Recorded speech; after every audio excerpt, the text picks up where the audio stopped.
हे आहे ठोकशाही न्यूज 24, जिथे आवाज दाबला जात नाही, अन्यायाविरुद्ध वाचा फोडणारे. संगमनेरमध्ये देशी दारूची मोठी वाहतूक उघड. 2,19,000चा मुद्देमाल जप्त, एकाला अटक. संगमनेर शहरात देशी दारूची अवैध वाहतूक उघडकीस आली असून स्थानिक गुन्हे शाखा अहिल्यानगर यांनी मोठी कारवाई केली आहे.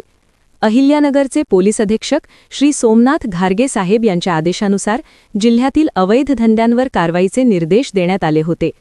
त्यानुसार स्थानिक गुन्हे शाखेचे पोलीस निरीक्षक श्री किरणकुमार कबाडी यांच्या नेतृत्वाखाली विशेष पथक तयार करण्यात आले.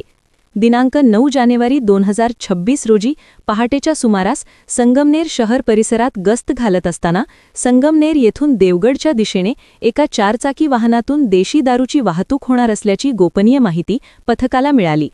त्यानुसार प्रवरा नदीच्या पात्रावरील पुलाजवळ सापळा रचून MH12CD 5701 क्रमांकाची कार थांबवण्यात आली.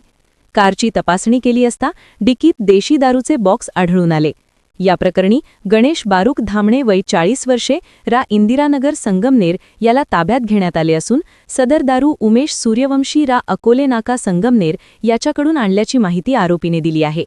आरोपीकडून 19,520 रुपयांची देशी दारू व 2 लाख रुपये किमतीची हुंदाई ॲक्सेंट कार असा एकूण 2,19,520 रुपयांचा मुद्देमाल जप्त करण्यात आला आहे. या प्रकरणी संगमनेर शहर पोलीस ठाण्यात गुन्हा रजिस्टर नंबर 36/2025 महाराष्ट्र दारूबंदी कायदा कलम 65(अ)(ई) अंतर्गत गुन्हा दाखल करण्यात आला असून पुढील तपास सुरू आहे. सदरची कारवाई स्थानिक गुन्हे शाखा अहिल्यानगरच्या पथकाने वरिष्ठ अधिकाऱ्यांच्या मार्गदर्शनाखाली यशस्वीपणे पार पाडली आहे. ठोकशाही न्यूज 24 साठी शेख शफीक मणियार.